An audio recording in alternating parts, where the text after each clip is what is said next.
अब बढ़ रहे आगे, बात नीतीश सरकार के पूर्व मंत्री कार्तिक कुमार की करेंगे। इनको आज दानापुर की एक अदालत में पेश होना है। दानापुर एडीजे 3 कोर्ट ने उन्हें 1 सितंबर तक की छूट दी थी और उसी के तहत उन्होंने वारंट जारी होने के बावजूद मंत्री पद की शपथ ले ली थी, लेकिन बीजेपी ने उनके खिलाफ मोर्चा खोल दिया और आखिरकार नीतीश कुमार ने उन्हें कानून विभाग से हटाकर गन्ना विभाग दे दिया। लेकिन कल रात उन्होंने अपना इस्तीफा मुख्यमंत्री को सौंप दिया। कार्तिक कुमार 2014 के अपहरण के एक मामले में आरोपी है, तो कानून से हटाकर पहले उनको गन्ना विभाग दिया गया, उसके बाद उन्होंने अपना इस्तीफा नीतीश कुमार को दे दिया। आपको बता दें, आरजेडी कोटे से ही आते हैं और ऐसे में नीतीश सरकार पर सवाल उस वक्त खड़े हो रहे थे जब उन्होंने शपथ ली। हालांकि इससे पहले जब नीतीश पर ऐसे आरोप लगे तो उसके तुरंत बाद या तो इस्तीफा हो जाया करता था या उस पर नीतीश खुद सामने आकर कहते थे कि हम ऐसे बर्दाश्त नहीं करेंगे। लेकिन क्योंकि सरकार गठबंधन में है, आरजेडी के कोटे से इनको मंत्री बनाया गया था, तो एक दबाव नीतीश के सामने भी था। लेकिन जाहिर तौर पर अंदर इस पर चर्चा हुई और अब जाकर इस्तीफा हुआ है। भारतीय जनता पार्टी के दबाव में आज बिहार सरकार में मंत्री श्री कार्तिक सिंह जी का इस्तीफा देना पड़ा। वारंटी होने के बाद भी माननीय मुख्यमंत्री जी पुलिस वेरिफिकेशन के बाद भी उन्होंने शपथ ग्रहण कराया।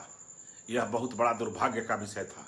भारतीय जनता पार्टी ने जब बार बार आईना दिखाने का काम किया तो उन्होंने गिरगिट के जैसा रंग बदल करके, जब मैंने कविता लिखी कि मैं लाचार हूं और फिर भी नीतीश कुमार हूं, तब उन्होंने जाकर के उस कविता को पढ़ने के बाद उनका थोड़ा सा जमीर जग गया और उन्होंने कार्तिक सिंह का इस्तीफा लिया।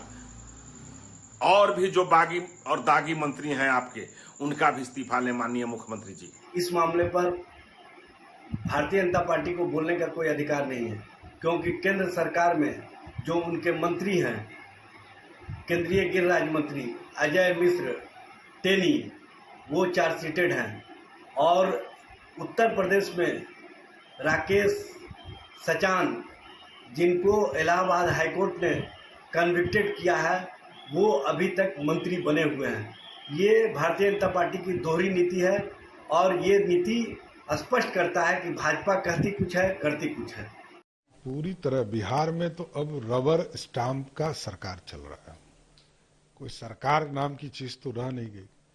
नीतीश कुमार जी कई मंत्रियों से इस्तीफा लिए सिर्फ इसके नाम पर कि यहां चार्जशीटेड लोग मंत्री नहीं होंगे। दर्जन भर ऐसे मंत्री हैं जिसके ऊपर गंभीर आपराधिक मामले हैं, कोई हत्या में, कोई बलात्कार में, सारे मामले वाले लोग मिनिस्टर बने हुए। किसका नाम लूं? जो है सब वही है। अब नीतीश कुमार तो सिर्फ रबर स्टाम्प है, रफ्फू करके सरकार चला रहे हैं, सुई धागा लेके सरकार चला रहे हैं, बस इससे ज्यादा कोई रोल है नहीं।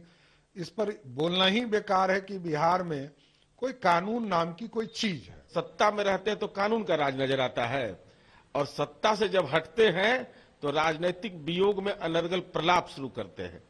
यह मुख्यमंत्री जी का विशेषाधिकार होता है और आपको इसकी चिंता भी नहीं करनी चाहिए। आपको चिंता अपने राजनीतिक जमीन का करना चाहिए कि आपके दल के नेता पर कार्रवाई होती थी तो आपकी जुबान खामोश क्यों हो जाती थी। और अभी तो आपको उदाहरण है, आप ही के दल के विधायक है ना, जो राजनीतिक कंस के रूप में अवतरित हो गए।